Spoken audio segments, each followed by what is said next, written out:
ओम शांति। आज है 10 मई, शिव बाबा की साकार मुरली। आज बाबा कहते हैं, बाप समान रहम दिल बनो। बाप समान रहम दिल बनो, रहम दिल बच्चे सबको दुखों से छुड़ाकर पतित से पावन बनाने की सेवा करेंगे। प्रश्न, सारी दुनिया की मांग क्या है जो बाप के सिवाय कोई पूरी नहीं कर सकता? उत्तर, सारी दुनिया की मांग है शांति और सुख मिले। सभी बच्चों की पुकार सुन बाप आते हैं। बाबा बेहद का है, इसीलिए उसे बहुत फुरना रहता है कि मेरे बच्चे कैसे दुखी से सुखी बने। बाबा कहते, बच्चे पुरानी दुनिया भी मेरी है, मेरी ही सब बच्चे हैं। मैं आया हूँ सबको दुखों से छुड़ाने। मैं सारी दुनिया का मालिक हूँ, इसे मुझे ही पतित से पावन बनाना है। ओम शांति। बाप पावन बना रहे हैं बच्चों को, तो ज़रूर बाप से प्यार चाहिए। भल भाइयों भाइयों का आपस में प्यार तो ठीक है, एक बाप से सब बच्चे आपस में भाई भाई हैं। एक बाप के सब बच्चे आपस में भाई भाई हैं, परंतु पावन बनाने वाला एक बाप ही है। इसीलिए सब बच्चों का लव एक बाप में ही चला जाता है। बाप कहते हैं, बच्चों मामी कम याद करो, यह तो ठीक है, तुम भाई भाई हो तो ज़रूर श्रीखंड ही होंगे। एक बाप के बच्चे हो, आत्मा में ही इतना प्यार है। जबकि देवताई पद प्राप्त करते हो तो आपस में बहुत ही प्यार होना चाहिए। हम भाई भाई बनते हैं, बाप से वर्षा लेते हैं, बाप आकर सिखलाते हैं। जो समझने वाले होते हैं वह समझते हैं यह स्कूल व बड़ी यूनिवर्सिटी है। बाप सबको दृष्टि देते हैं, वह याद करते हैं बेहद के बाप को। सारी दुनिया के मनुष्य मात्र सभी आत्माएं याद करती हैं। बाप की ही सारी दुनिया है, नई व पुरानी। नई दुनिया बाप की है तो पुरानी नहीं है क्या? बाप ही सारी को पावन बनाते हैं। पुरानी दुनिया भी मेरी, सारी दुनिया का मालिक मैं ही हूँ। भल मैं नई दुनिया में राज्य नहीं करता, परंतु है तो मेरी ना। मेरे बच्चे मेरे इस बड़े घर में भी बहुत सुखी रहते हैं और फिर दुख भी पाते हैं। यह खेल है। बाबा कहते, और फिर दुख भी पाते हैं। ये खेल है। ये सारी बेहद की दुनिया हमारा घर है। ये बड़ा मांडवा है ना। बाप जानते हैं सारे घर में हमारे बच्चे हैं। सारी दुनिया को देखते हैं, सब चैतन्य हैं। सभी बच्चे इस समय दुखी हैं, इसीलिए पुकारते हैं, बाबा हमको छी दुखी दुनिया से शांति की दुनिया में ले चलो। शांति देवा बाप को ही पुकारते हैं, देवताओं को तो कह ना सके। सबका वह एक बाप है, उनको सारी सृष्टि का फुरना रहता है। बेहद का घर है। बाप जानते हैं इस बेहद घर में इस समय सब दुखी हैं, इसीलिए कहते हैं शांति देवा सुख देवा।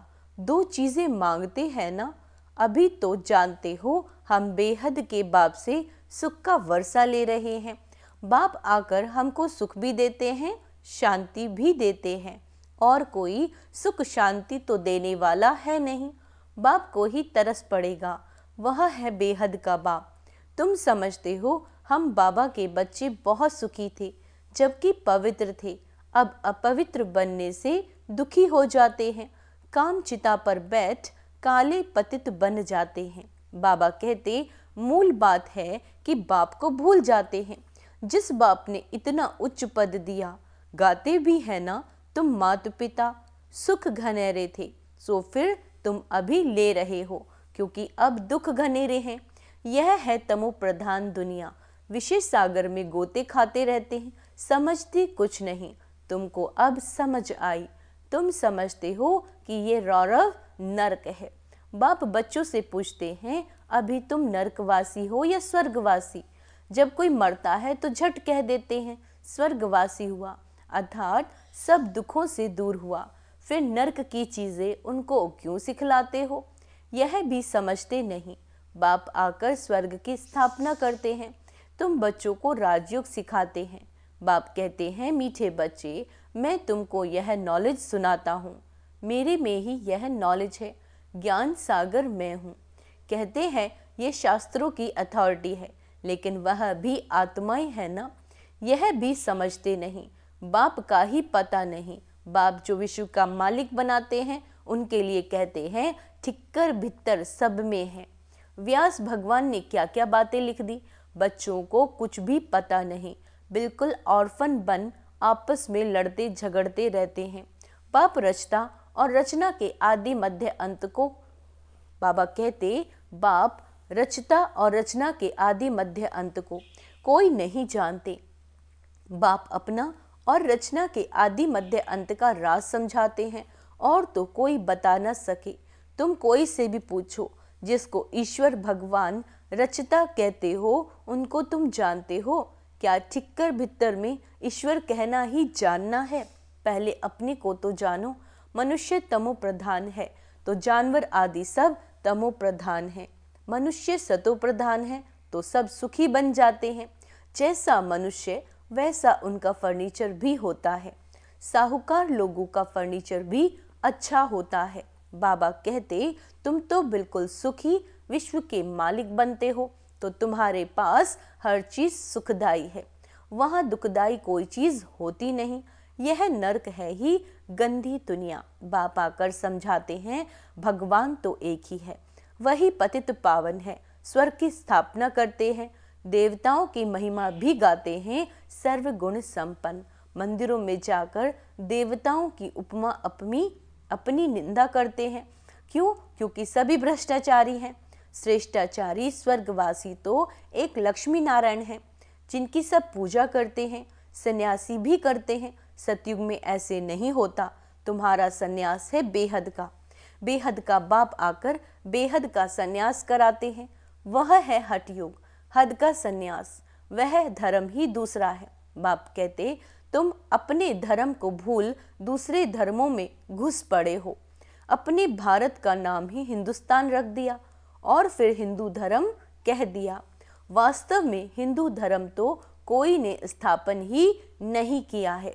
मुख्य धर्म है ही चार, देवी देवता, इस्लामी, बौद्धि और क्रिश्चियन। तुम जानते हो ये सारी दुनिया आइलैंड है, इसमें रावण का राज्य है। रावण देखा है, जिनको घड़ी घड़ी जलाते हैं। यह सबसे पुराना दुश्मन है। यह भी समझते नहीं कि हम क्यों जलाते हैं। समझ जाइए ना, यह कौन है, कब से जलाते आए हैं। समझते हैं परंपरा से। अरे उनका तो कोई हिसाब ही। बाबा कहते, अरे उनका भी कोई हिसाब तो चाहिए ना। तुमको कोई जानते नहीं, तुम हो ब्रह्मा के बच्चे। तुमसे कोई पूछे तुम किसके बच्चे हो, अरे हम ब्रह्मा कुमार कुमारियां हैं, तो उनके बच्चे ठहरे ना। ब्रह्मा किसका बच्चा है? बाबा पूछ रहे हैं। शिव बाबा का। हम उनके पोतरे ठहरे। सभी आत्माएं उनके बच्चे हैं। फिर शरीर में पहले ब्राह्मण बनते हैं। प्रजापिता ब्रह्मा है ना। इतनी प्रजा कैसे रचते हैं ये तुम जानते हो। यह अडॉप्शन है। शिव बाबा अडॉप्ट करते हैं ब्रह्मा द्वारा। मेला भी लगता है। वास्तव में मेला वहाँ लगना चाहिए जहाँ ब्रह्मपुत्रा बड़ी नदी सागर में जाकर मिलती है। उस संगम पर मेला चाहिए। यह मेला यहाँ है। ब्रह्मा बैठा है, तुम जानते हो। बाप भी है तो बड़ी मम्मा भी, तो यह है। बाबा कहते, बड़ी मम्मा भी तो यह है, परंतु मेल है, इसलिए मम्मा को मुकर्रर किया जाता है कि तुम इन माताओं को संभालो। बाप कहते हैं, मैं तुमको सदगति देता हूँ। तुम जानते हो यह देवताएं हैं डबल अहिंसक, क्योंकि वहाँ रावण होता ही नहीं। भक्ति में होती है रात, ज्ञान के दिन। ज्ञान सागर एक बाप ही है, उसके लिए फिर कह देते हैं सर्वव्यापी। बाप ही आकर ये समझाते हैं और बच्चों को ही समझाते हैं। शिव भगवानुवाच्य है ना। शिव जयंती मनाते हैं तो जरूर कोई में आते हैं। कहते हैं मुझे प्रकृति का आधार लेना पड़ता है, मैं कोई छोटे बच्चे का आधार नहीं लेता हूँ। श्री कृष्ण तो बच्चा है ना। मैं उनके बहुत जन्मों के अंत में सो भी वानप्रस्थ अवस्था में प्रवेश करता हूँ। वानप्रस्थ अवस्था के बाद ही मनुष्य भगवान को सिमरण करते हैं। परंतु भगवान को यथार्थ कोई भी जानते नहीं। तब बाप कहते, यदा यदा ही धर्मस्य, मैं भारत में ही आता हूँ, भारत की महिमा अपरंपार है। मनुष्यों को देह का अहंकार देखो कितना है। क्या कह रहे हैं बाबा? मनुष्य को देखो कितना अहंकार है, मैं फलाना हूँ, यह हूँ। अब बाप आकर तुमको देही अभिमानी बनाते हैं। मीठे मीठे रूहानी बच्चों को रूहानी बाप बैठ ज्ञान के सब राज समझाते हैं। यह है पुरानी दुनिया, सतयुग है नई दुनिया। सतयुग में आदि सनातन देवी देवता धर्म ही था। 5000 वर्ष की बात है। शास्त्रों में फिर व्यास ने लिख दिया, कल्प की आयु लाखों हजार वर्ष है। बाबा कहते, वास्तव में है 5000 वर्ष का कल्प। मनुष्य बिल्कुल अज्ञान की कुंभकर्ण की नींद में सोए पड़े हैं। अभी तुम्हारी ये बातें कोई नया सुनेगा तो समझ नहीं सकेगा। इसीलिए बाप कहते हैं, मैं अपने बच्चों से ही बात करता हूँ। भक्ति भी तुम ही शुरू करते हो, अपने को ही चमाट मारी। बाप ने तुमको पूज्य बनाया। बाबा कहते, तुम फिर पुजारी बन जाते हो। यह भी खेल है। कोई कोई मनुष्य नरम दिल होते हैं तो खेल देखकर रो भी पड़ते हैं। बाप तो कहते हैं, जिन रोया तिन खोया। बाबा क्या कहते हैं? जिन रोया तिन खोया। सतयुग में रोने की बात नहीं। यहाँ तो बाप कहते हैं, रोना नहीं है। रावण के वश आत्माएं हैं, असुरी संस्कार हैं, वो तो कांटे ही चुभोएंगे। तो बाबा कहते हैं, रोना बिल्कुल नहीं है, मैं बैठा हूँ, क्यों चिंता करते हो, है ना बाबा? रोते हैं द्वापर कलयुग में, है ना? सतयुगी कभी रोते नहीं है। तो बाबा कहते हैं, रोना बिल्कुल नहीं है। पिछाड़ी में तो किसी को रोने की फुर्सत ही नहीं होगी।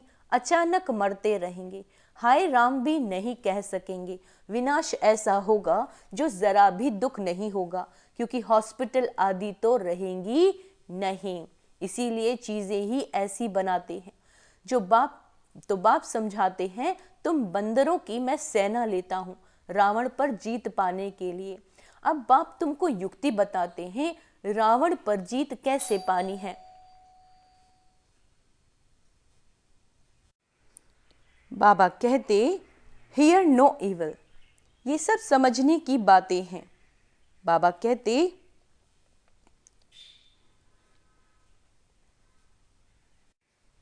कहते, रावण पर कैसे जीत पानी है, मैं तुमको बताता हूँ युक्ति। रावण पर जीत कैसे पानी है? सब सीताओं को रावण की जंजीरों से छुड़ाना है। ये सब समझने की बातें हैं। भगवानुवाच्य, बच्चों को ही बाप कहते, हियर नो इविल। जिन बातों से तुम्हें कोई फायदा नहीं है, उनसे तुम अपने कान बंद कर लो। अब तुमको श्रीमत मिलती है। बाबा ने क्या कहा कि जिन बातों से तुम्हारा कोई लेना देना नहीं है, तुम कुछ नहीं कर सकते, तो उन बातों को सुनने से क्या फायदा बच्चे? अपने कान बंद कर लो। अब तुमको श्रीमत मिलती है, तुम ही श्रेष्ठ बनेंगे। यहाँ तो श्री श्री का टाइटल सबको दे दिया। अच्छा, फिर भी बाप कहते, अपने को आत्मा समझो और बाप को याद करो। कितना वंडरफुल हार जीत का ये बेहद का खेल है, जो बाप ही समझाते हैं। अच्छा, मीठे मीठे सिकीला दे बच्चों प्रति माता पिता बाप दादा का याद प्यार और गुड मॉर्निंग। रूहानी बाप की रूहानी बच्चों को नमस्ते। हम रूहानी बच्चों की रूहानी बाप दादा को याद प्यार गुड मॉर्निंग नमस्ते। मीठू बाबा, शुक्रिया बाबा, शुक्रिया। धारणा के लिए मुख्य सार, बाप समान रहम दिल बनना है। क्या बनना है? रहम दिल बनना है। सबको दुखों से छुड़ाकर पतित से पावन बनाने की सेवा करनी है। पावन बनने के लिए एक बाप से बहुत बहुत लव रखना है। बाप कहते हैं, जिन रोया तिन खोया। इसीलिए कैसी भी परिस्थिति हो, तुम्हें रोना नहीं है। वरदान, बाबा कहते, स्वह के राज्य द्वारा, स्वराज्य अधिकारी जिसका अपने मन पर कंट्रोल होता है, स्वह के राज्य द्वारा अपने साथियों को स्नेही सहयोगी बनाने वाले मास्टर दाता भव। राजा अर्थात दाता, दाता को कहना व मांगना नहीं पड़ता। स्वयं हर एक राजाओं को अपने स्नेह की सौगात ऑफर करते हैं। राजाओं को क्या करते हैं? स्नेह की सौगात ऑफर की जाती है, जो राजा की सीट पर होगा। राजा कौन होता है? जो अपने मन का मालिक होता, जिसकी कर्म इंद्रियां उसके कंट्रोल में होती हैं, उसके आदेश अनुसार चलती हैं। आप भी स्व पर राज्य करने वाले राजा बनो, अर्थात स्वराज्याधिकारी बनो, तो हर एक आपके आगे सहयोग की सौगात ऑफर करेंगे। जिसका स्व पर राज्य है उसके आगे लौकिक अलौकिक साथी जी हाजिर जी हजूर हाँ जी करते हुए स्नेही और सहयोगी बनते हैं। परिवार में कभी ऑर्डर नहीं चलाना। क्या कह रहे हैं? परिवार में कभी ऑर्डर नहीं चलाना, अपनी कर्म इंद्रियों को ऑर्डर में रखना है, तो आपके सर्व साथी, जो आपके सभी साथी हैं, आपके स्नेही और सहयोगी बन जाएंगे। स्लोगन, सर्व प्राप्ति के साधन होते भी, सर्व प्राप्ति के साधन होते भी व्रति उपराम रहे, तब कहेंगे वैराग्य व्रति। अच्छा, ओम शांति। तो आज का स्वमान अभ्यास करेंगे। मैं मास्टर दाता हूँ, मैं स्वराज्य अधिकारी आत्मा हूँ, मैं बेहद की वैरागी हूँ, मैं रहम दिल हूँ। ओम शांति।